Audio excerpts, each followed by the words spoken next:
Good morning po sa inyo muli at welcome po sa ating pong daily vlogging po, 'no?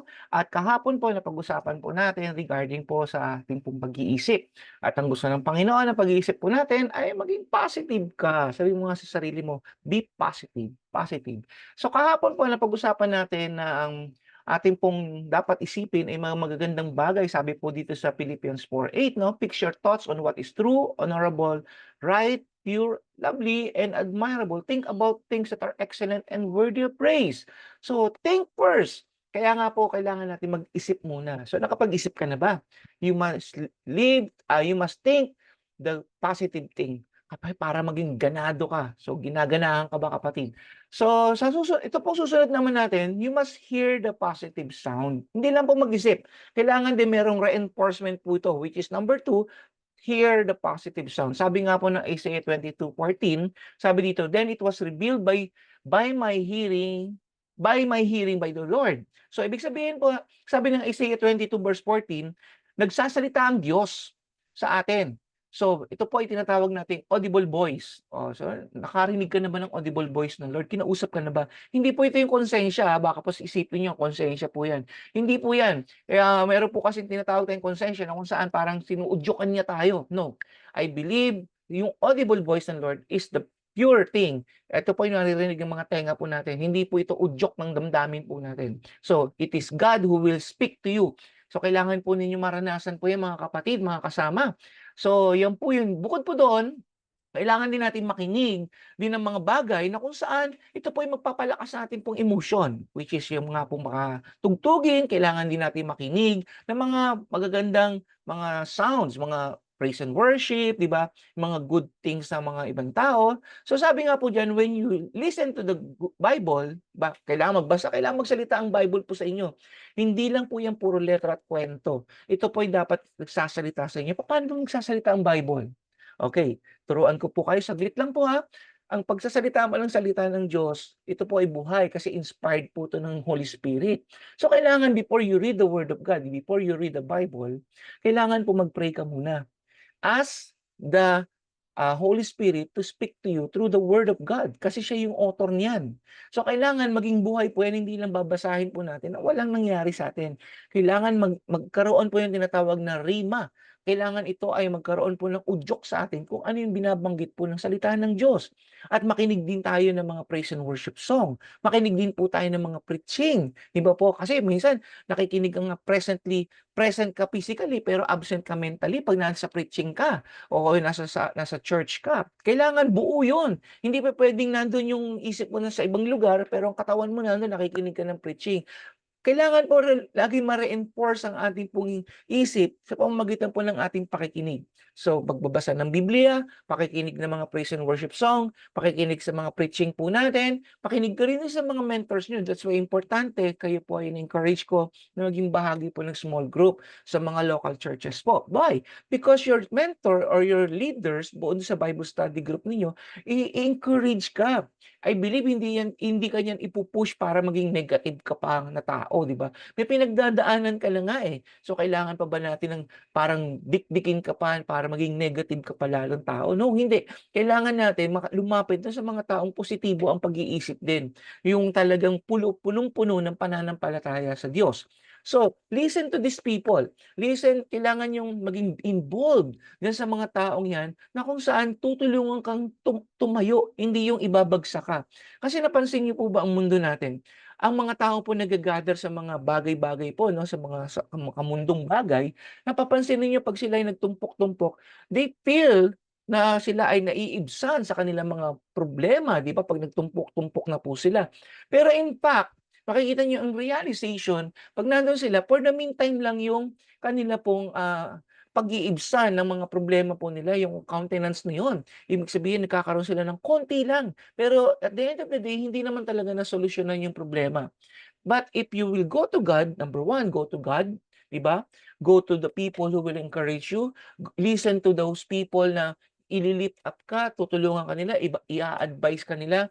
Kapatid, minsan mahirap siyang sumunod, minsan mahirap siyang, i-apply, pero 'pag in-apply mo 'yun, ito'y benepisyo mo.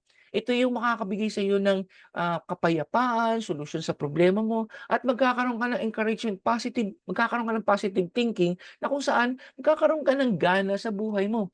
Yan ang problema po kasi ng mga may problema ngayon.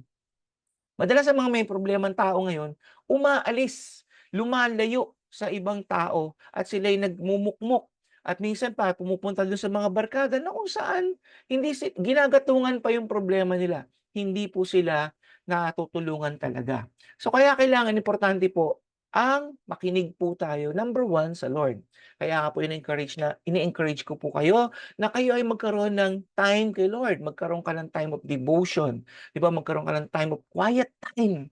Magkaroon ka ng time na makinig ng salita ng Diyos, hindi puro kung ano-anong mga bagay ang pinakikinggan natin sa YouTube o sa social media po. Kailangan magaganda at, very helpful po sa ating emotions yung ating po o sa spirit, yung ating pong pinakikinggan.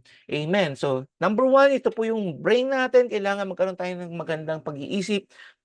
Yung pangalawa naman po ay yung pakikinig. Number three, kailangan magkaroon tayo ng paningin na positibo.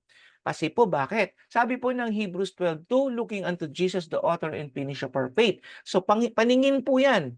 Yung iyong mga senses ng hearing, seeing, 'di ba? So paningin ang number three. Sino ba 'tong si Jesus Christ? Bakit ang sabi ng Hebrews 12, looking unto Jesus, the author and finisher of our faith?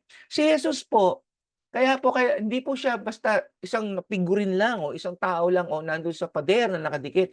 No, ang sabi po ng Bible, si Jesus po, kaya siya yung author and finisher ng faith natin. Titignan natin siya because ang nang sabi ng John 1:1, si Jesus Christ yung in the beginning was the Word, and the Word was with God, and the Word was God. So in short, bumalik lang po din ako sa number 2, you have to listen to the Word of God. Tignan mo ang Panginoong Hesus, ang kanyang mga salita. Kasi physically wala naman po talaga si Jesus dito sa lupa. He is now in heaven. Pero kung kayo po ay tumanggap kay Jesus, nasa sa iyo po ang Panginoong Hesus. Sabi ng Revelation po, si Jesus ay pumasok at nakisalo po sa inyong buhay. Kung ito po ay pinagbuksan po ninyo, ang inyong puso at pumasok ang Panginoong Hesus. Ngayon, kung si Jesus naman po ay nasa sa inyong buhay na, so kasama niyo na po siya. Kasalo niyo na po siya sa inyong lakad po dito sa mundong to. Yung mga sitwasyon niyo, alam niya. At ang kailangan nga tignan niyo raw si Jesus. Paano nga po 'yun? Babasa tayo ng Bible. Number one po, lagi ko kayo ide-direct kay Jesucristo. Magbasa tayo ng Bible. At ang sabi nga po diyan, always look for the good things in the people's life and situation rather than looking at them as a problem. Alam niyo po ang Panginoong Hesus, tinignan din niya yung mga bagay na magaganda doon sa paligid niya nung nandito rin siya sa lupa. Hindi siya tumingin dahil lahat ng makasalanan. Lahat naman po makasalanan, walang nakaabot sa kaluwalhatian ng Diyos. Pero anong ginawa ng Panginoong Hesus? Sabi po dito, tinignan niya yung magagandang bagay sa mga tao. Yes, may mga kasalanan, pero ano ba yung magagandang nangyari? Kaya nga po siya nagtawag sa mga disciple, kaya nga tinawag niya yung mga crowd at nagbigay siya ng, 'di ba, nagpagaling siya at nagpakain siya ng mga tao. Pero marami po kasi mga Kristiyano, ang tinitignan 'pag nagalit po tayo sa isang tao, hindi na natin tinitignan yung magagandang bagay sa kanya. So which is wrong. Kailangan po natin tignan kung ano yung positibo sa isang tao. Kasi nga po, minsan emotions po natin yung nagbibigay ng negatibo sa atin. So you have to see things and sa situation po ninyo, ano ba yung magandang bagay? Then you can react accordingly doon sa magandang bagay na nakita niyo po doon kahit po may pangit. Yes, hindi naman po perpekto, may pangit pa rin, pero doon ka mag-concentrate sa maganda. Ulitin ko po yung binasa po natin kahapon. Ang sabi po ng Philippians 4:8, fix your thoughts on what is true, honorable, right, pure, lovely, and admirable. 'Di ba? So dun tayo titingin, hindi dun sa mga pangit na ginawa ng tao o ng sitwasyon sa buhay po natin. Kasi hindi po yan makakatulong po sa atin. Yes, nagkaroon ka ng pain, nagkaroon ka ng na-hurt ka sa mga ganyan sitwasyon o bagay o sa tao, di ba? Pero don't dwell on that. Hindi po makakatulong sa inyo yan. Tignan mo, bakit ba nangyari yun? Ano ang dapat mong matutunan pag nung nangyari yun? Amen? So, ano ang sinasabi na ng Panginoon dito? Tignan mo si Jesus. Ano ba ang ginawa ni Jesus nung siya ay dumating din sa mga gano'ng sitwasyon? 'Di ba nagkaroon din po siya ng magandang pananaw sa buhay sapagkat nasa sa kanya ang Panginoon. So, kaya kailangan yung tatlong yon, mind, ang hearing and seeing, yan po kailangan nating isabuhay po. Nandito pa lang ho tayo sa ulo, kailangan pa rin pa natin 'tong i-apply.